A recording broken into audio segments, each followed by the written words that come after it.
જય શ્રી કૃષ્ણ મિત્રો, તમારા બધાનું દિલથી સ્વાગત છે. મિત્રો, આજની આપણી સ્ટોરી છે કે વૃદ્ધાવસ્થા અંત નથી. સ્ટોરી ખૂબ જ પ્રેરણાદાયક છે. જો તમને ગમે તો એક લાઈક કરી અને વિડીયોને તમારા મિત્રો અને પરિવારજનો સાથે જરૂરથી શેર કરજો. અને જો તમે મારી ચેનલ પર નવા હોય તો ચેનલને સબસ્ક્રાઇબ કરવાનું ભૂલશો નહીં. અને મિત્રો, મારી એક બીજી ચેનલ છે જેમાં હું ફેમિલી વ્લોગ બનાવું છું, જેની લિંક મેં ડિસ્ક્રિપ્શનમાં આપી છે. તો તે ચેનલને પણ જરૂરથી સબસ્ક્રાઇબ કરી લેજો. ધન્યવાદ. આજે સવારે મમતાબેન ઉઠી ત્યારે તે રસોડામાં ગઈ અને હંમેશની જેમ ચા બનાવી. તે તેની જૂની આદત હતી. રોજ સવારે તે પોતાના માટે અને પોતાના પતિ માટે ચા બનાવતી અને પછી બૂમ પાડતી, ચા તૈયાર છે. પછી બંને બાલ્કનીમાં બેસીને વાત કરતા અને ચા પીતા હતા. પરંતુ આજે એક બાજુ ચા બનાવવામાં આવી રહી હતી. મમતાબેન ચા લઈને બાલ્કનીમાં આવી રહ્યા હતા ત્યારે તેમની નજર તેમની સામે દિવાલ પર લટકતી શ્યામજીભાઈની તસવીર પર પડી. પછી હૃદયમાં તીવ્ર પીડા ઉઠી. આ તસવીરને હારથી શણગારવામાં આવી હતી. માળા 20 દિવસ પહેલા જ બની હતી. તે ઘટનાનું એક મૂંગું પ્રતીક હતું, જેમાં મમતાબેન તૂટી ગઈ હતી. મમતાબેનની આંખોમાંથી આંસુ વહી રહ્યા હતા.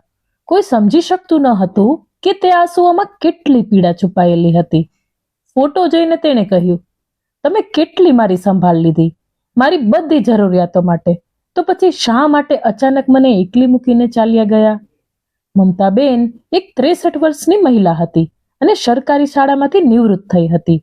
નોકરી દરમિયાન તે વિચારતી હતી કે નિવૃત્તિ પછી તે તેના પતિ અને બંને પુત્રો સાથે સુખી જીવન જીવશે. જ્યારે હું નિવૃત્ત થઈશ ત્યારે ફક્ત મારી નોકરીમાંથી જ નિવૃત્ત થઈશ, જીવનમાંથી નહીં. જીવન જીવવાની ભાવના ત્યાં જ રહેશે. પરંતુ કોણ જાણતું હતું ભવિષ્યમાં જીવનનો કેવો રંગ દેખાશે? જીવન જીવનનો જુસ્સો હતો. જીવનના આ તબક્કે મમતાબેન સંપૂર્ણપણે એકલી રહી ગઈ હતી. હવે આ ઉંમરે તે શું ટેકો શોધે?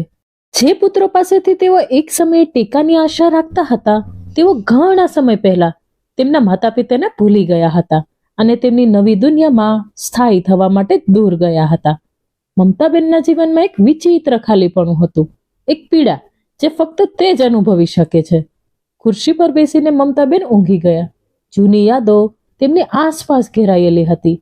આટલા મોટા ઘરમાં એક સમય હતો જ્યારે દરેક ખૂણો તેમના સમગ્ર પરિવારની ખુશી અને હાસ્યનો સાક્ષી હતો. શ્યામજીભાઈ જ્યારે બહારથી ઘરે પાછા ફરે ત્યારે દૂરથી જ મમતાબેનને બોલાવતા હતા, અરે અર્જુનની માતા, તમે ક્યાં છો? મારા માટે એક ગ્લાસ પાણી લાવો.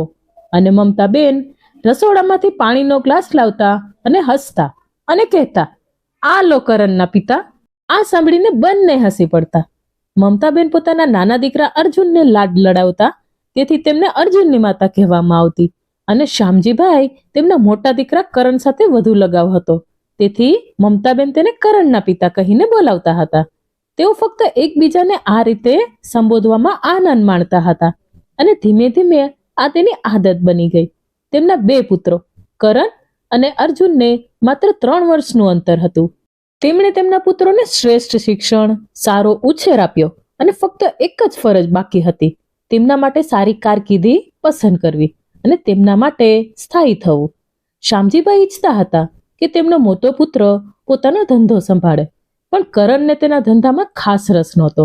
તે વિદેશમાં નોકરી લેવા માંગતો હતો, એક એવી નોકરી જે તેના સારા ભવિષ્ય અને સફળ જીવનની બાંયધરી આપે. તે જીવનમાં આગળ વધવા માંગતો હતો અને એક દિવસ તેણે તેના પિતાને તેની ઈચ્છા વિશે કહ્યું. આ સાંભળીને શ્યામજીભાઈને ચિંતા થઈ, પણ બેટા, તો પછી આપણી દુકાનની સંભાળ કોણ રાખશે? મેં વિચાર્યું હતું કે જ્યારે આપણા દીકરાઓ મોટા થશે ત્યારે આપણો ધંધો વધારશે. અને દીકરા, નોકરી તો બસ નોકરી છે. તમે નોકરી કરીને માત્ર થોડા હજાર રૂપિયા કમાઈ શકશો, જ્યારે જો તમે તમારો વ્યવસાય વધારશો તો દર મહિને લાખો રૂપિયા કમાઈ શકશો. પણ પપ્પા, જો અમારે આ જ કરવાનું હતું તો અમારે આટલું બધું ભણવાની શા માટે જરૂર હતી? અને જ્યાં સુધી દુકાન ચલાવવાની વાત છે, તે કામ અભણ વ્યક્તિ પણ કરી શકે. મેં આ વિશે વિચાર્યું છે. હવે હું વિદેશ જઈશ અને ત્યાં સારી નોકરી મેળવીશ અને ત્યાં સ્થાયી થઈશ. બેટા, મને સમજવાનો પ્રયત્ન કર. શિક્ષણ એટલા માટે મેળવવામાં આવે છે જેથી વ્યક્તિ કંઈક યોગ્ય અને બુદ્ધિપૂર્વક કરી શકે. નવી ટેકનોલોજી અને નવી અનુભવ જીવનને વધુ સારું બનાવી શકે. પોતાનો વ્યવસાય ચલાવવો એ અભણ લોકોનું કામ નથી. ન તો શિક્ષણ માત્ર નોકરી માટે કરવામાં આવે છે. આપણી પાસે ધંધો ચલાવવા માટે કામદારો છે. હું ફક્ત તમને બધા હિસાબોની સંભાળ લેવા માટે કહું છું. અને દીકરા, જો તને આ ધંધો ગમતો ન હોય તો બીજો ધંધો શરૂ કર. જો તારે બિઝનેસ ન કરવો હોય તો નોકરી કરવા ઈચ્છતો હોય તો મને કોઈ વાંધો નથી, પરંતુ ઓછામાં ઓછું તારા દેશમાં રહે, તારા માતા પિતાની નજર સામે. આટલું કહીને શ્યામજીભાઈએ સમજાવવાનો પ્રયાસ કર્યો, પરંતુ કરણ સંમત ન થયો. તેથી તેના નાના ભાઈ અર્જુને કહ્યું, ભાઈ તમે શું વાત કરો છો? તમે માતા પિતાને છોડવાની વાત કરી રહ્યા છો, જેમણે અમને જન્મ આપ્યો, જેમણે અમને ઉછેરવા માટે પોતાનું જીવન વિતાવ્યું. પરંતુ કરણે તેની મજાક ઉડાવતા કહ્યું, તને મમ્મી પપ્પાની આંગળી પકડવાની આદત છે. તમારા જેવા લોકો જીવનમાં ક્યારેય સફળ થતા નથી. દુનિયા ક્યાંથી ક્યાં સુધી ગઈ છે અને તું કૂવાનો ડેડકો બનવા માંગે છે. પણ હું તારા જેવો નથી કે જે મા બાપને વળગી રહે. કરણ કોઈની વાત સાંભળવા તૈયાર નહોતો, એટલે માતા પિતાએ પણ ચૂપ રહેવાનું યોગ્ય માન્યું. ઘણા પ્રયત્નો બાદ આખરે કરણને વિઝા મળી ગયો અને એક દિવસ તે અમેરિકા ચાલ્યો ગયો. દીકરાના વિદાયથી મમતાબેન ખૂબ જ દુઃખી હતી. તો શ્યામજીભાઈએ સમજાવ્યું અને કહ્યું, કોઈ વાંધો નહીં મમતા, આજની નવી પેઢી કદાચ પોતાના બળ પર જીવવા માંગે છે. તો મમતાબેને કહ્યું, પરંતુ માતા પિતા તેમના બાળકો માટે તેની બધી ફરજો કરે છે, સખત મહેનત કરે છે. જીવનની દરેક ક્ષણ તેમના બાળકોના ભવિષ્ય માટે વિચારીને વિતાવે છે. બાળકના જન્મથી લઈને પુખ્ત અવસ્થા સુધી તે તેની દરેક જરૂરિયાતો અને ઈચ્છાનું ધ્યાન રાખે છે. તો પછી બાળકો તેમના ભવિષ્ય અને તેઓ ઈચ્છે છે તે જીવન સિવાય બીજું કંઈ કેમ વિચારતા નથી? આટલું કહીને મમતાબેનને આંસુ આવી ગયા. તો શ્યામજીભાઈએ કહ્યું, ચિંતા ન કરો મમતા, કરણને જે રીતે જીવવું છે તે રીતે જીવવા દો. આપણો નાનો દીકરો અર્જુન છે ને, અર્જુન બાળપણથી જ શરમાળ હતો. તેના મોટા ભાઈ કરણથી તદ્દન વિપરીત હતો. તેને અત્યાર સુધી તેના માતા પિતાની આંગળી પકડવાની ટેવ હતી. મોટા દીકરા કરણના ગયા પછી શ્યામજીભાઈને હવે તેમની પાસેથી અપેક્ષાઓ હતી. કમસે કમ તે કરણ જેટલો સ્વાર્થી તો નહોતો. તેના મોટા ભાઈ વિદેશ ગયા પછી અર્જુને પોતાના માતા પિતાનો હાથ પકડ્યો અને કહ્યું, જો કોઈ મારા માતા પિતાને છોડવાના બદલામાં મને ઘણી સંપત્તિ આપે તો પણ હું તમને છોડીશ નહીં. પરંતુ સોનિયા કદાચ તે સમયની સંપત્તિ કરતા વધુ મોહક હતી. જ્યારે તે તેને મળ્યો ત્યારે તેના દેખાવની જાળમાં એટલો ફસાઈ ગયો કે તેના માતા પિતાને ભૂલી ગયો. સોનિયા પણ એક એવા છોકરાની શોધમાં હતી જેને પોતાનો કોઈ ખ્યાલ ન હોય, જેને તે પોતાની આંગળીઓ પર નચાવી શકે અને તેની ઈચ્છા મુજબ ઢાળી શકે. સોનિયા એક સમૃદ્ધ અને આધુનિક પરિવારની છોકરી હતી. તે 2 ભાઈઓની એકમાત્ર બહેન અને પિતાની એકમાત્ર પુત્રી હતી. તે નાની હતી ત્યારથી તેની માતાનું અવસાન થયું હતું. તેના પિતાનો કરોડોનો ધંધો હતો. તેમની વ્યવસાયિક શાખાઓ ઘણા શહેરોમાં ફેલાયેલી હતી. અર્જુનના પિતાનો ધંધો આની સરખામણીમાં કશું જ નહોતું. કોલેજના અડધાથી વધુ છોકરાઓ સોનિયા પર મોહિત હતા. આવી પરિસ્થિતિમાં અર્જુનને લાગ્યું કે સોનિયાએ તેને પસંદ કરીને તેના પર મહેરબાની કરી છે. હંમેશની જેમ કોલેજની કેન્ટીનમાં કોલ્ડ ડ્રિંક પીતી સોનિયાએ કહ્યું, અર્જુન, તું તારા માતા પિતાને અમારા ઘરે મોકલ. મારા પપ્પા તમારા પરિવારને મળવા માંગે છે. અર્જુને કહ્યું, તારા પપ્પા હવે આ લોકોને કેમ મળવા માંગે છે? શું તે મને મળીને ખુશ નથી? અર્જુન, તું સાવ મૂર્ખ છે. તે આપણા લગ્નની વાત કરવા માંગે છે અને લગ્નની વાત ઘરના વડીલો નક્કી કરે છે, બરાબર? તું એક કામ કર, આ રવિવારે તારા મા બાપને અમારા ઘરે મોકલજે. તે પછી મારા પિતા ઇન્ડિયાની બહાર જશે અને હું ઈચ્છું છું કે તે પહેલા જ અમારા લગ્નની તારીખ નક્કી કરવામાં આવે. નહીતર મને ખબર નથી કે આ મામલો કેટલા મહિના સુધી મુલતવી રાખવો પડશે. તેથી અર્જુન ખચકાયો અને કહ્યું, પણ સોનિયા, મેં હજુ સુધી મારા માતા પિતાને આપણા વિશે કહ્યું નથી. તો તેમને મારા વિશે કહો. હું કઈ હલકી કક્ષાની છું? ગુસ્સે થઈને સોનિયાએ કહ્યું, અરે સોનિયા, મેં આવું ક્યારે કહ્યું? મને વાત કરવામાં થોડો ખચકાટ લાગે છે. હું મારા પોતાના લગ્ન વિશે કેવી રીતે વાત કરી શકું? તેથી સોનિયાએ ગુસ્સામાં કહ્યું, મને એક વાત કે, શું તારા માતા પિતા તને બાળક સમજે છે? તું નાના બાળકની જેમ બેઠો રહે. મને લાગે છે કે મારે તેમની સાથે વાત કરવી પડશે. તેના જવાબમાં અર્જુને કહ્યું, અરે સોનિયા, એવું બિલકુલ ન કર, નહીતર મારા પપ્પા વિચાર્યા વગર આ સંબંધને ના પાડશે. તો સોનિયાએ આશ્ચર્યથી કહ્યું, કેમ? શું તમારા કુટુંબની છોકરીઓને બોલવાનો અધિકાર નથી? શું તેમની પાસે તેમના પોતાના કોઈ અભિપ્રાય અથવા ઈચ્છાઓ નથી? સોનિયાના શબ્દો સાંભળીને અર્જુન ગભરાઈ ગયો. તેને સમજાતું નહોતું કે તેને આ વાત કેવી રીતે સમજાવી. સોનિયા, એવું નથી, પરંતુ અમારા પરિવારમાં એવી છોકરીઓ પણ પસંદ નથી થતી જે સાસરાના ઘરે જઈને પોતાના સંબંધ વિશે વાત કરે. સારું, તમે એમ કહેવા માંગો છો કે તમારું કુટુંબ જૂના જમાનાનું છે. એવું નથી સોનિયા, તે એટલા જૂના નથી કે તેના પુત્રની પસંદગીની કાળજી ન લે. તે મને ખૂબ પ્રેમ કરે છે. જો અર્જુન, લગ્ન પહેલા વાત કરવી સારી. હું આવા ગૂંગણામણવાળા વાતાવરણમાં રહી શકીશ નહીં. આ સાંભળીને અર્જુનને નવાઈ લાગી. તે કોઈ પણ ભોગે સોનિયાને ગુમાવવા માંગતો ન હતો. ગૂંગણામણનું વાતાવરણ એટલે શું સોનિયા? તને ખબર છે અર્જુન, હું બહુ મુક્ત આધુનિક છોકરી છું. મારા પપ્પા પણ આધુનિક વિચારવાળા છે. તેઓએ ક્યારેય મારા પર કોઈ પ્રતિબંધ મૂક્યો નથી. મારો ભાઈ પણ પોતાની મરજીનો માલિક છે. મારા પપ્પા પણ કેટલીક વાર મિત્રો સાથે દારૂ પીવે છે. આવા ખુલ્લા વાતાવરણમાંથી બહાર આવીને તમારા જૂના પરિવાર સાથે ગૂંગણામણના વાતાવરણમાં હું કેવી રીતે એડજસ્ટ થઈ શકીશ? અને તું પણ મને ઓળખે છે, ખરું ને? હું ત્યાં ક્યારેય નહીં રહી શકું. તું શું કહે છે સોનિયા? તું જાણે છે કે હું તારા વિના જીવી શકતો નથી અને તું લગ્ન કરવાની ના પાડી રહી છે? ઓ ના અર્જુન, હું તને પરણવાની ના પાડતી નથી, પણ તારા માતા પિતા સાથે રહેવા નથી માંગતી. હું ફક્ત એટલું જ ઈચ્છું છું કે તું લગ્ન પછી અમારી સાથે રહે. અર્જુન નારાજ થઈ ગયો અને કહ્યું, ના સોનિયા, હું મારા માતા પિતાને કેવી રીતે છોડી શકું? અર્જુન, તું એમ કેમ કહી રહ્યો છે જાણે તારા માતા પિતા નાના બાળકો હોય જે તારા વગર જીવી શકતા નથી. જ્યારે તારો મોટો ભાઈ તેમને છોડી શકે છે ત્યારે તું કેમ ના જઈ શકે? ખેર, પપ્પાએ નક્કી કરી લીધું છે કે તેઓ તેમની કંપનીની યુએસની બ્રાન્ચ અમને સોંપી દેશે. પછી અમે ત્યાં શિફ્ટ થઈ જઈશું.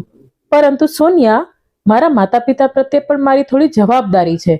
જો હું વિદેશ જઈશ તો તે લોકો એકલા પડી જશે. તે શા માટે એકલા પડી જાય? શું અહીં તેમના સગા સંબંધીઓ નથી? ખેર, બાળકો મોટા થાય ત્યારે મા બાપે તેને પાલવ સાથે બાંધી રાખવું જોઈએ નહીં. તેમને તેની મરજી મુજબ જીવવા દેવા જોઈએ.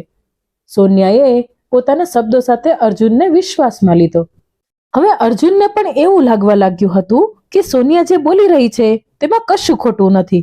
રાત્રે અર્જુન ઘરે પહોંચ્યો ત્યારે તેને હિંમત ભેગી કરી અને તેના માતા પિતાને સોનિયા વિશે કહ્યું અને સાથે સાથે બીજી ઘણી વાતો કહી દીધી. આ બધું અર્જુનના મોઢામાંથી સાંભળીને મમતાબેન અને શ્યામજીભાઈ સ્તબ્ધ થઈ ગયા. ઓછામાં ઓછું તેને તેના નાના પુત્ર પાસેથી એની અપેક્ષા નહોતી. પિતાએ થાકેલા અવાજે કહ્યું, દીકરા, તારી શું ઈચ્છા છે? શું તું પણ અમને છોડીને જવા માંગે છે? એટલે અર્જુને માથું નમાવીને ધીમેથી કહ્યું, હા પિતાજી, મારે સોનિયા સાથે અમેરિકા જવું છે અને તેના પિતાનો ધંધો સંભાળવો છે. પછી ઊંડો શ્વાસ લેતા શ્યામજીભાઈએ કહ્યું, તું જઈ શકે છે અર્જુન. તમે શું કહો છો? મમતાબેને આંખોમાં આંસુ સાથે તેની સામે જોઈને કહ્યું. તો શ્યામજીભાઈએ કહ્યું, તે સાચું છે. પક્ષીના બચ્ચાઓ પણ મોટા થાય ત્યારે માળામાં રહેવાનું પસંદ કરતા નથી. તે ફક્ત તેની સ્વતંત્રતાથી ઉડવા માંગે છે. માળામાં તેઓ પોતે ઉડવા માટે સક્ષમ ના હોય ત્યાં સુધી જ રહે છે. તેણે કહ્યું કે હવે આપણા બાળકો પણ મોટા થઈ ગયા છે. ત્યારે તેની આંખોમાંથી આંસુ ટપકવા લાગ્યા. પણ આ સાંભળીને અર્જુનની ખુશીનો પાર ન રહ્યો. તેણે સોનિયાને ફોન કર્યો અને તેને બધું કહ્યું અને થોડા દિવસોમાં સોનિયા સાથે લગ્ન કર્યા. સોનિયા અર્જુનની દુલ્હન તરીકે તેના સાસુ સસરાના ઘરે આવી હતી, પરંતુ માત્ર વિધિ કરવા માટે. તે પછી તે અર્જુનને સાથે લઈ તેના માતા પિતાના ઘરે પાછી ગઈ, પણ એકલી નહીં, અર્જુન સાથે. થોડા દિવસો આ રીતે પસાર થયા. હવે શ્યામજીભાઈની તબિયત બગડી રહી હતી. હવે તેના માટે એકલા દુકાનનું કામ સંભાળવું શક્ય નહોતું. તેથી તેણે તેની દુકાન વેચી દીધી. થોડા દિવસો બાદ અર્જુન પણ તેની પત્ની સાથે અને સાસરિયા સાથે અમેરિકા શિફ્ટ થઈ ગયો. મમતાબેન અને શ્યામજીભાઈની છેલ્લી આશા પણ તૂટી ગઈ હતી. હૃદય પર પથ્થર રાખીને તેમણે પોતાના પુત્રોના વિરહને પણ સહન કર્યું. જે ઘર એક સમયે હાસ્ય અને ધમાલથી ધમધમતું હતું તે હવે વીરાન હતું. ઘરના મોટા ઓરડાઓ હવે સૂના થઈ ગયા હતા. ઘરની ચમક તો ત્યાં રહેનારા લોકો જ છે, નહીતર ઈંટ અને પથ્થરના મકાનો પણ ખંડેર જેવા દેખાય છે. ત્યાં બેઠા બેઠા પતિ પત્ની એકબીજાની સાથે વાતો કરતા અને દુઃખ વહેંચતા. જોકે તેઓ પોતાને પુત્રોની યાદોથી દૂર રાખવાનો ભરપૂર પ્રયાસ કરતા હતા, કારણ કે આમ કરવાથી તેમને દુઃખ સિવાય બીજું કંઈ મળ્યું નહીં. મમતાબેન મોટે ભાગે ઘરના બધા કામમાં વ્યસ્ત રહેતી અને શામજીભાઈ ઘણી વખત અખબાર વાંચતા અને મમતાબેનને પણ રોજના સમાચાર જણાવતા. પતિ પત્ની બંનેને એકબીજાના સપોર્ટ સાથે દિવસો પસાર થવા લાગ્યા. એક દિવસ શામજીભાઈ આંગણામાં બેઠા અખબાર વાંચી રહ્યા હતા અને મમતાબેન રસોડામાં શાક બનાવી રહ્યા હતા. ત્યારે મમતાબેને રસોડાની બારીમાંથી બૂમ પાડી, "શું વાત છે? આજે મને કહેવા માટે કોઈ સમાચાર નથી?" પરંતુ શામજીભાઈએ કોઈ જવાબ આપ્યો નહીં. થોડો સમય વીતી ગયો, પણ શામજીભાઈએ કોઈ સમાચાર આપ્યા નહીં. મમતાબેનને તેમની વર્તણૂક વિચિત્ર લાગી અને તે રસોડાની બહાર આવ્યા. પછી જોયું કે અખબાર નીચે પડી ગયું હતું અને શામજીભાઈ આકાશ તરફ જોઈ રહ્યા હતા. મમતાબેનને થોડું આશ્ચર્ય થયું. જેવા તે નજીક ગયા એને હલાવ્યા કે શામજીભાઈની ગરદન નીચે નમી ગઈ. તેનું શરીર નિર્જીવ હતું. આ જોઈને મમતાબેનના ગળામાંથી હૃદયદ્રાવક ચીસ નીકળી ગઈ અને તેઓ રડવા લાગ્યા. થોડી જ વારમાં બધા પડોશીઓ અને સંબંધીઓ એકઠા થઈ ગયા. શામજીભાઈના પુત્રોને બોલાવવામાં આવ્યા હતા અને તેમના પિતાના મૃત્યુની જાણ કરવામાં આવી હતી. પરંતુ બંને પુત્રોએ ફોન પર તેમના પિતાના નિધન પર શોક વ્યક્ત કર્યો. પરંતુ તે જ સમયે તેણે એમ પણ કહ્યું કે અત્યારે આવી શકશે નહીં. તેથી તેના પિતાના મૃતદેહના અંતિમ સંસ્કાર તેમના વિના જ થયો. પતિના વિદાય પછી મમતાબેન ભાંગી પડી હતી. ઉપરથી નજીકમાં બેઠેલા સગા સંબંધીઓના શબ્દો તેમના મગજ પર હથોડીની જેમ વરસતા હતા. પરિવારની એક મહિલાએ કહ્યું, "માતા પિતા તેમના બાળકોને દિવસ રાત ઉછેરે છે. બધી તકલીફો તેઓ પોતે સહન કરે છે, પરંતુ બાળકોને કોઈ મુસીબત આવવા દેતા નથી. અને જ્યારે બાળકો મોટા થાય છે ત્યારે માતા પિતાને ભૂલી જાય છે. જેને વૃદ્ધાવસ્થાનો આધાર માનવામાં આવે છે તેઓ વૃદ્ધાવસ્થામાં જોવા પણ મળતા નથી. તેઓ તેમની દુનિયા ફક્ત તેમની પત્ની અને બાળકોમાં જ જુએ છે." જેની બાજુમાં બેઠેલી બીજી મહિલાએ કહ્યું, "આજે બાળકો માટે પૈસા બધું છે. સંબંધોનું સ્થાન પણ હવે પૈસાએ લઈ લીધું છે." આજુબાજુની અન્ય મહિલાઓ પણ તેની સાથે સહમત હતી. બધાની વચ્ચે ચૂપચાપ બેઠેલી મમતાબેન ચૂપચાપ શૂન્ય અવકાશમાં તાકી રહી હતી. ખેર, જેમ જેમ દિવસો પસાર થતા ગયા તેમ તેમ બધા સંબંધીઓ પણ પોતાના ઘરે ચાલ્યા ગયા અને મમતાબેન એકલી રહી ગઈ, જે હજુ સુધી આ આઘાતમાંથી બહાર આવ્યા ન હતા. 20 દિવસ થઈ ગયા હતા જ્યારે મમતાબેન પોતાના પતિ શામજીભાઈની આરામદાયક ખુરશી પર ચા પીવા બેઠા હતા. ત્યારે તેમને પોતાના પતિની યાદ કરીને ફરીથી આંસુ વહાવ્યા. મમતાબેન લાંબા સમય સુધી ત્યાં જ બેઠા રહ્યા. બપોરે 2 વાગ્યા હતા, પણ તેને હજી નાસ્તો પણ કર્યો નહોતો. ચા હજી ત્યાં જ હતી. પછી ડોરબેલ વાગ્યો. મમતાબેને પોતાની અસ્તવ્યસ્ત હાલત સુધારી અને ઊભી થઈ. આંસુ લૂછ્યા અને દરવાજા પાસે ગયા. દરવાજો ખોલતાની સાથે જ તેણે તેની મિત્ર રેખાને તેની સામે ઊભેલી જોઈ. રેખા મમતાબેનની બાળપણની મિત્ર હતી. તે બંને એકબીજા સાથે ખૂબ જ જોડાયેલા હતા. પોતાની મિત્રની સામે જોઈને મમતાબેનના હૃદયમાં દબાયેલી અપાર પીડા સ્પષ્ટ થઈ ગઈ અને તે તેમને ગળે લગાવીને રડી પડ્યા. પોતાની મિત્રને આવી હાલતમાં જોઈને રેખાની આંખો પણ ભીની થઈ ગઈ. "મમતા, આજે જ મને આ બધી ખબર પડી. જ્યારે હું બજારમાં ગઈ હતી ત્યારે મહેતાજી મળ્યા હતા. ત્યારે તેમણે મને આ સમાચાર આપ્યા. તેથી હું તરત જ તને મળવા આવી." થોડીવાર વાતો કર્યા પછી મમતાબેન ચા બનાવવા માટે ઊભા થયા, પરંતુ અચાનક નબળાઈના કારણે તેને ચક્કર આવવા લાગ્યા. રેખાબેને ખૂબ જ ઝડપથી તેની સંભાળ લીધી. "મમતા, તારી તબિયત સારી નથી? હું ડોક્ટરને બોલાવું," રેખાબેને કહ્યું. તો મમતાબેને કહ્યું, "ના રેખા, મારી તબિયતને કંઈ થયું નથી. મેં ખાધું નથી, એટલે કદાચ નબળાઈને કારણે." અને પછી રેખાબેન ઝડપથી રસોડામાં ગઈ અને પોતાની મિત્ર માટે રસોઈ બનાવી. ત્યારે રેખાબેને કહ્યું, "જો મમતા, આંસુ વહાવાથી કંઈ નહીં થાય. હિંમત રાખ. તારા પતિ પણ તારી આ હાલત જોઈ શકશે નહીં." તો મમતાબેને કહ્યું, "રેખા, હું હિંમત હારી ગઈ છું. બંને પુત્રો પહેલેથી જ અમને છોડીને વિદેશ ગયા હતા અને હવે પતિ પણ મને છોડીને ચાલ્યા ગયા. ઉંમરના આ તબક્કે આટલા મોટા નિર્જન ઘનમાં દરેક ક્ષણ સદીઓ જેવી લાગે છે. હવે શ્વાસ લેવો મુશ્કેલ છે. આટલું કહીને મમતાબેન ફરી ડૂસકા ભરવા લાગ્યા. મમતા, અપેક્ષાઓ છોડી દે અને તારા પોતાના માટે જીવ. ભૂતકાળ અને ભવિષ્યના વિચારો વ્યક્તિને બોજારૂપ બનાવે છે. તેથી વર્તમાનનો સારો સમય ઉપયોગ કર અને બધી ચિંતાઓ ભગવાન પર છોડી દે. હવે મારી સામે જો. મારા પતિ 15 વર્ષ પહેલા ભગવાનને પ્રિય બન્યા હતા. મેં ખૂબ જ મુશ્કેલીથી કામ કરીને પોતાના એકના એક દીકરાની સંભાળ લીધી. તેના ધામધૂમથી લગ્ન કર્યા. મેં વિચાર્યું કે આખી જિંદગી કામનો બોજ હતો, હવે થોડો આરામ થશે. ઘર અને આંગણામાં ચમક વધશે. હું ઘરે આરામથી બેસીશ અને મારા પુત્રને ખવડાવીશ અને તેમને સારા મૂલ્યો આપીશ. પરંતુ એક જ ક્ષણમાં બધી આશાઓ તૂટી ગઈ જ્યારે પુત્રવધુએ સ્પષ્ટ કહ્યું કે તે મારી સાથે રહી શકશે નહીં. અને તેના કહેવાથી મારા પુત્રએ અલગ રહેવાનો નિર્ણય કર્યો. તેઓ મને એકલી છોડીને જતા રહ્યા. પરંતુ મેં હાર ન માની અને મારી જાતને તૂટવા દીધી નહીં. હું ઘરમાં રહીને બાળકોને ટ્યુશન આપું છું. 4 પૈસા મળવાની સાથે સાથે સમય પણ સારી રીતે પસાર થાય છે અને દિલ પણ વ્યસ્ત રહે છે. રેખાની વાત સાંભળીને મમતાબેન ખૂબ જ આશ્ચર્યચકિત થઈ ગયા. ખરેખર તેમની હિંમત પ્રશંસનીય હતી. તેમને જોઈને મમતાબેનને લાગ્યું કે હિંમતને વ્યક્તિની ઉંમર સાથે કોઈ લેવા દેવા નથી. ઠીક છે મમતા, હવે હું જાઉં છું. હું આવતીકાલે તને મળવા ફરીથી આવીશ. આટલું કહીને રેખાબેન પોતાના ઘરે જતી રહી. તેની મિત્રના શબ્દો વારંવાર મમતાબેનના હૃદયમાં ફરવા લાગ્યા. તેણે લાંબા સમય સુધી આ વિશે વિચાર્યું. બીજા દિવસે જ્યારે મમતાબેન સૂર્યોદય સાથે જાગી ત્યારે તેમણે બારીમાંથી ડોક્યું કરી પહેલા સૂરજની લાલાશને જોઈ. ભૂતકાળની વાતો ભૂલીને આજે મમતાબેને જીવનમાં આગળ વધવાનો નિર્ણય કરી લીધો હતો. ત્યાં અમેરિકામાં અર્જુન પોતાના સસરાનો ધંધો સંભાળતો હતો. જો કે સોનિયાના ભાઈઓને તેમના બનેવીની હાજરી બહુ ગમતી ન હતી, કારણ કે તેના આગમન પછી તેનું મહત્વ કંઈક ઓછું થઈ ગયું હતું અને તે ઉપરાંત તેમના વ્યવસાયનો હિસ્સો વધ્યો હતો. પરંતુ તે તેના પિતાના ડરથી તેને કંઈ પણ કહી શકતો નહીં. તેને જોઈને મનમાં ગુસ્સો આવતો હતો. ધીમે ધીમે સમય પસાર થતો ગયો. અર્જુન પણ વર્ષોથી તેના વર્તનમાં ફેરફાર જોઈ રહ્યો હતો, પરંતુ બધું જાણતા હોવાથી તે અજ્ઞાનીનો ઢોંગ કરવાનું ચાલુ રાખ્યું. તે જ સમયે વિદેશ પહોંચ્યા પછી સોનિયાને પાંખો મળી ગઈ. તેણીએ પોતાનો બધો સમય બ્યુટી પાર્લર, પાર્ટીઓ અથવા શોપિંગમાં પસાર કરવાનું શરૂ કરી દીધું અને પૈસા ખર્ચવાનું શરૂ કર્યું.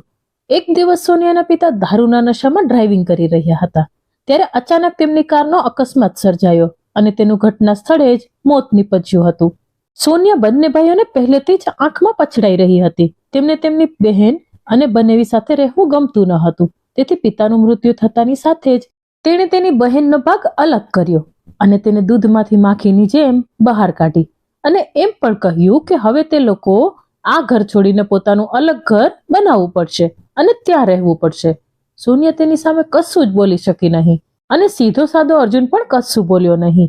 સોનિયાએ નાનપણથી જ લક્ઝરી અને આરામ જોયો હતો. તેને સખત મહેનત કેવી રીતે કરવી તે આવડતું ન હતું. પરંતુ પિતાના અવસાન પછી તેની બંને ભાભીઓનું વર્તન સંપૂર્ણપણે બદલાઈ ગયું. તે જ સમયે બંનેએ તેમના પતિને તેમની વિરુદ્ધ ઉશ્કેર્યા અને સોનિયાના ભાઈઓએ તેને જે શેર આપ્યો હતો તે કામ શરૂ કરવા માટે પૂરતો ન હતો. સોનિયા અને અર્જુન ખૂબ જ નારાજ હતા. આ ઉપરાંત સોનિયાના જે શોખ હતા તે પૂરા કરવા અશક્ય હતા. ચિંતાતુર સોનિયાએ મનમાં ઘોડાની દોડ લગાવવાનું શરૂ કર્યું અને કહ્યું, અર્જુન, તારા પિતાની મિલકતમાં તારો ભાગ કયા દિવસે કામ આવશે? હું ભારતમાં રહેવા માંગતી નથી, પણ શા માટે આપણે તેમની પાસેથી આપણો ભાગ લઈને અહીં નવેસરથી જીવન શરૂ કરીએ? પછી અર્જુને આશ્ચર્યથી કહ્યું, ના સોનિયા, મિલકતમાં આપણો હિસ્સો છે, પરંતુ હું મારી માતાને તે વેચવાનું કેવી રીતે કહી શકું? પણ અર્જુન, આપણી પાસે બીજો કોઈ રસ્તો નથી. એક રસ્તો છે સોનિયા, આપણે બંને અહીં કેમ ન રહી અને કામ શરૂ કરીએ? અને જ્યાં સુધી ઘરની વ્યવસ્થાનો સવાલ છે તો આપણે ભાડે રહી લઈશું. જો અર્જુન, મારા માટે નોકરી કરવી શક્ય નથી અને ફક્ત તારી નોકરીથી જ આપણો ખર્ચ પૂરો થશે નહીં. જો તમે ડોક્ટર હોત, એન્જિનિયર હોત તો વાત કંઈક અલગ હોત. અને ખેર, જે રીતે મારા ભાઈ ભાભીઓએ આપણું અપમાન કર્યું છે, ઘરમાંથી બહાર નીકળવાનું કહ્યું છે, હવે મારે પણ તેમને બતાવવું પડશે કે અમે તેમના સહારા વિના પણ આરામદાયક જીવન જીવી શકીએ છીએ. પણ સોનિયા, પપ્પા ગયા પછી અમે મમ્મીને ફોન કરીને તેની તબિયત પણ પૂછી નથી, અને હવે અચાનક જઈએ અને કહીએ કે અમારો ભાગ જોઈએ છે. હા, એમાં ખોટું શું છે અર્જુન? છેવટે તું તેમનો દીકરો છે. હવે તમારા મોટા ભાઈને જલ્દી ફોન કરો, તેમને પણ મિલકતમાં ભાગ તો જોતો જ હશે. આ દુનિયામાં કોને પૈસાની જરૂર ન હોય? તેઓ તેમના અધિકારો લેવા માટે આવશે. ના સોનિયા, ભાઈને શેની કમી છે? આજે તેઓ ખૂબ જ સારું કામ કરી રહ્યા છે. તેમની પાસે શું અભાવ હશે? અરે, તારે એકવાર વાત કરવી જોઈએ. આટલું કહીને સોનિયાએ ફોન લગાવ્યો. કરણ સાથે વાત કર્યા પછી અર્જુનને જે સાંભળવા મળ્યું તેનાથી આશ્ચર્ય થયું. આટલી મહેનત કર્યા પછી કરણે જે નોકરી મેળવી હતી તે નોકરી હવે જતી રહી હતી. ઘણા પ્રયત્નો પછી પણ તેમને સારી નોકરી મળી ન હતી. આખરે તેમણે એક નાનકડો ધંધો શરૂ કર્યો અને તેમાં પણ તેમને ખોટ ગઈ હતી. તેણે પહેલેથી જ ભારત જવાની અને તેની માતા પાસે મદદ માંગવાની યોજના બનાવી લીધી હતી. એકબીજા સાથે વાત કર્યા પછી બંને ભાઈઓએ સાથે તેમની ઘરે જવાનું અને તેમનો ભાગ માંગવાનું નક્કી કર્યું. આજે કરણ 8 વર્ષ પછી અને અર્જુન 6 વર્ષ પછી પોતાના ઘરે પરત ફરી રહ્યા હતા. એરપોર્ટ પર ઉતર્યા બાદ તે ટેક્સી લઈને ઘરે જવા લાગ્યા. ટેક્સીમાં બેઠા તે પોતાના શહેરની ગલીઓ અને ગલીઓમાંથી પસાર થઈ રહ્યા હતા, જ્યાં એક સમયે તેઓ ફરતા હતા, જાણે કે તે ગઈકાલની વાત હોય. તે ખૂબ જ શાંતિ અને ખુશી સાથે દિવસ પસાર કરી રહ્યા હતા. કોઈ ચિંતા નહીં, કોઈ મુશ્કેલી નહીં, કારણ કે માતા પિતા બધી સમસ્યાઓ પોતાના પર લઈ લેતા હતા અને કોઈ મુસીબત આવે તો તે પહેલા તેઓ તેમની સામે દિવાલ બનીને ઊભા રહેતા હતા. જ્યાં સુધી તેઓ તેમની સાથે હતા ત્યાં સુધી તેમને કોઈ પણ પ્રકારની સમસ્યા નહોતી. છેવટે તેણે બધી મુશ્કેલીઓ પોતાના માટે પસંદ કરી. પ્રગતિ, સમૃદ્ધિ અને સંપત્તિની લાલચમાં તે ઘણા સમયથી તેના માતા પિતાને છોડીને ચાલ્યા ગયા હતા. આજે બંનેની આંખો આંસુથી ભરાઈ ગઈ હતી. જેવી તેની ટેક્સી ઘરના દરવાજાની બહાર ઊભી રહી અને તે ટેક્સીમાંથી બહાર નીકળ્યો કે તરત જ તે ઘરનો નજારો જોઈને આશ્ચર્યચકિત થઈ ગયા. ઉત્સવનો માહોલ હતો. કરણ અને અર્જુન આશ્ચર્યથી એકબીજાની સામે જોઈ રહ્યા હતા.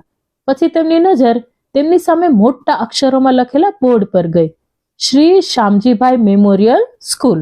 વાસ્તવમાં મમતાબેને પોતાના ઘરને શાળામાં પરિવર્તન કરી દીધું હતું. આજના યુગમાં જ્યાં શાળાઓ શિક્ષણના મંદિર કરતા વધુ વ્યવસાય બની ગઈ છે, ત્યારે મમતાબેને તેની મિત્ર રેખા સાથે મળીને એક નવી શાળા બનાવી હતી, જ્યાં ફી ખૂબ જ ઓછી હતી. ગરીબોને મફત શિક્ષણ આપવામાં આવતું હતું અને સાથે સાથે ભોજનની વ્યવસ્થા પણ કરવામાં આવી હતી. સમયની સાથે જ્યારે સમાજમાંથી અન્ય લોકો અને સંસ્થાઓને પણ ખબર પડી કે તેઓ ગરીબને શિક્ષિત કરવાનું કામ કરે છે, તો તેઓ પણ તેમની મદદ માટે આગળ આવ્યા અને ધીમે ધીમે આ કાફલો વધતો ગયો. શાળા માટે એક ટ્રસ્ટની પણ રચના કરવામાં આવી હતી અને આજે એ જ શાળાનો વાર્ષિક કાર્યક્રમ હતો, જ્યાં શહેરના મેયર મુખ્ય અતિથિ તરીકે ઉપસ્થિત રહ્યા હતા. આજે તેમની શાળાની ગણતરી શહેરની પ્રતિષ્ઠિત શાળાઓમાં થતી હતી અને હવે તેમની પ્રાથમિક શાળાને પણ માધ્યમિક શાળા બનાવવાની મંજૂરી આપવામાં આવી હતી. તો આજે મમતાબેન ખૂબ જ ખુશ હતા. શાળામાં વાર્ષિક ઉત્સવ પછી મમતાબેન આરામથી બેઠા હતા કે અચાનક બંને દીકરાઓને તેમની સામે જોયા. તેમણે પોતાની આંખો પર વિશ્વાસ નહોતો. ત્યારે જ બંને પુત્રો તેમની પાસે આવ્યા અને તેમના ચરણ સ્પર્શ કર્યા. પછી તેમને ખાતરી થઈ ગઈ કે તેના બંને પુત્રો ખરેખર તેમની સામે ઊભા છે અને તેણે કહ્યું, લાગે છે કે તમે બંને તમારો રસ્તો ભૂલી ગયા છો, નહીતર તમને આજ સુધી તમારી મા યાદ નહોતી આવી. તમે એટલા વ્યસ્ત હતા કે તમારા પિતાના મૃત્યુ સમયે પણ મારી પાસે આવવાનો ટાઈમ ન હતો. બંને દીકરાઓ આંખો નીચે કરીને માતાના શબ્દો સાંભળી રહ્યા હતા. થોડી વાર માટે શાંતિ છવાઈ ગઈ. ત્યારે મમતાબેને કહ્યું, અચ્છા, મને કહો કેમ છો? તો કરણે કહ્યું, અમે સારા છીએ માં, તમે કેમ છો? હા દીકરા, હું ઠીક છું. એક સમય હતો જ્યારે તમારી માં ભાંગી પડી હતી, પરંતુ મેં મારી સંભાળ લેવાનું શીખી લીધું છે. બેસો, હું તમારા જમવાની વ્યવસ્થા કરું છું. આટલું કહીને મમતાબેન ત્યાંથી ઊભી થઈ અને રસોડામાં જતી વખતે પોતાના નોકરને બોલાવવા લાગી. અહીં અર્જુન અને કરણ હજી પણ આઘાતમાં હતા. તેમને લાગ્યું કે તેમનું જૂનું જમાનાનું ઘર હવે ખંડેર થઈ ગયું હશે, જે તેઓ વેચીને તેમના પૈસા લઈ લેશે. પરંતુ ત્યાં 3 માળની ઇમારત હતી, એક પ્રાથમિક શાળા ગર્વથી ચાલી રહી હતી. આ બધું જોઈને કરણે કહ્યું, અર્જુન, આપણી યોજનાઓ બરબાદ થઈ ગઈ.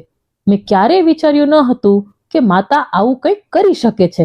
હવે આપણે કયા ચહેરા સાથે ઘરમાં ભાગ માંગીશું? તેથી અર્જુને કહ્યું, પણ આપણે પૂછવું પડશે. સોનિયાને અહીંથી સારી રકમની આશા છે. જો પૈસા નહીં મળે તો ખૂબ ઝઘડો કરશે. હા અર્જુન, મારે પણ પૈસાની જરૂર છે. બાળકો ગમે તેટલા મોટા થઈ જાય, પણ માતાની સામે તો બાળક જ રહે છે. જો ઘરમાં નહીં તો કમસે કમ દુકાનનો ભાગ તો મળી જશે. થોડી વાર પછી મમતાબેને જમવાનું તૈયાર કર્યું અને બધા સાથે બેસીને જમ્યા. કરણ અને અર્જુન જમતી વખતે ઊંડી મૂંઝવણમાં હતા. મમતાબેન આ બધું જોઈ રહ્યા હતા, પરંતુ કંઈ બોલ્યા નહીં. મમ્મી, મારે તમારી સાથે કંઈક વાત કરવી છે. જમ્યા પછી કરણે કહ્યું. તો મમતાબેને કહ્યું, હું જાણું છું બેટા, તારે મારી સાથે શું વાત કરવી છે, પણ દીકરા, તું અહીં જે માટે આવ્યો છે તે તને નહીં મળે. બંને દીકરાઓએ આશ્ચર્યથી માતા સામે જોયું. તો મમતાબેને કહ્યું, હું તમારી માતા છું. હું નાનપણથી તમારી નસનસથી પરિચિત છું. શું મને નથી ખબર કે તમે અહીં તમારો ભાગ માંગવા માટે આવ્યા છો? આ સાંભળીને અર્જુનના કપાળમાંથી પરસેવાના ટીપા ટપકવા લાગ્યા. પણ બેટા, આ ઘરમાં કે તારા પિતાની દુકાનમાં તારો કોઈ ભાગ નથી. જ્યારે તમારા પિતા બીમાર હતા ત્યારે અમે દુકાન વેચી દીધી, કારણ કે અમને તેની સારવાર માટે પૈસાની જરૂર હતી, અને જે પૈસા બચ્યા હતા તેનાથી મેં ઘરનું સમારકામ કરાવ્યું અને મારી પોતાની શાળા ખોલી. અને હવે મેં આ ઘરને સ્કૂલ ટ્રસ્ટના નામે કરી દીધું છે, જેથી હું આ દુનિયા છોડ્યા પછી પણ શાળા આવી જ રહે. પણ મમ્મી, તારે આ બધું કરવાની શું જરૂર હતી? કરણે ખચકાટ સાથે પૂછ્યું. તો મમતાબેને કહ્યું, બેટા, મારા જીવનમાં પૈસાથી કોઈ ફરક પડતો ન હતો. ગઈકાલે પણ નહીં અને આજે પણ નહીં. મારી એક જ ઈચ્છા હતી કે અમારા બાળકોના અસ્તિત્વથી અમારું ઘર પ્રકાશિત થાય. હવે જેમના માટે એટલું મોટું ઘર બનાવ્યું હતું તેઓ હવે વિદેશમાં સ્થાયી થઈ ગયા, અને તે ઉપરાંત તમારા પિતાના ગયા પછી એકલતાનો માર સહન કરવો મારા માટે ખૂબ જ મુશ્કેલ બની ગયો. તે ખાલી મકાન મને ખાવા દોડતું હતું. તેથી મેં વિચાર્યું, શા માટે લોકોને મદદ ન કરીએ અને કંઈક પુણ્ય મેળવીએ. સમાજ સેવા પણ થશે, જીવન પણ સાર્થક બનશે. અને જુઓ, જ્યારે હું એક ડગલું આગળ વધી તો ભગવાને પણ મારો સાથ આપ્યો. મને ખબર નથી કે આજકાલ સમય કેવી રીતે પસાર થાય છે. એકલતા મારી આસપાસ પણ ભટકતી નથી. અને ખેર બેટા, મેં તારી પાસેથી જ સાંભળ્યું છે કે જ્યારે બાળકો મોટા થાય છે ત્યારે તેમને પાલવમાં બાંધીને ન રાખવા જોઈએ, પણ જીવન જીવવા દેવું જોઈએ. મેં ફક્ત તમારા શબ્દોનું પાલન કર્યું છે. મેડમ, કોઈ તમને મળવા આવ્યું છે. પટાવાળો આવ્યો અને કહ્યું. તો મમતાબેને કહ્યું, ઠીક છે, તેમને કહો કે ઓફિસમાં બેસો, હું આવું છું. ઠીક છે દીકરા, મારે થોડું કામ છે, હું પતાવી લઉં. ત્યાં સુધી તમે આરામ કરો. આટલું કહીને મમતાબેન ત્યાંથી ચાલ્યા ગયા. માતાનો જવાબ સાંભળીને કરણ અને અર્જુનનું હૃદય ભરાઈ ગયું. બીજે દિવસે તેઓ બંને યુએસ પાછા ગયા. તો મિત્રો, શું મમતાબેને લીધેલો નિર્ણય યોગ્ય હતો? કમેન્ટ બોક્સમાં તમારો અભિપ્રાય લખો. મિત્રો, આ એપિસોડ જો તમને પસંદ આવ્યો હોય તો ખાસ વિડીયોને લાઈક કરી અને એકવાર કમેન્ટમાં જય શ્રી કૃષ્ણ જરૂરથી લખજો. અને તમે કયા ગામથી મારી સ્ટોરી સાંભળો છો તે પણ આપ અમને જરૂરથી જણાવજો. અને ખાસ મિત્રો, આપણી ચેનલને સબસ્ક્રાઇબ કરવાનું ભૂલશો નહીં, જેથી આવી જ સત્ય ઘટના પર આધારિત કહાની આપણને સમયસર સાંભળવા મળતી રહે. ફરી મળીશું એક નવા એપિસોડ સાથે. ખૂબ ખૂબ ધન્યવાદ. જય શ્રી કૃષ્ણ. રાધે રાધે.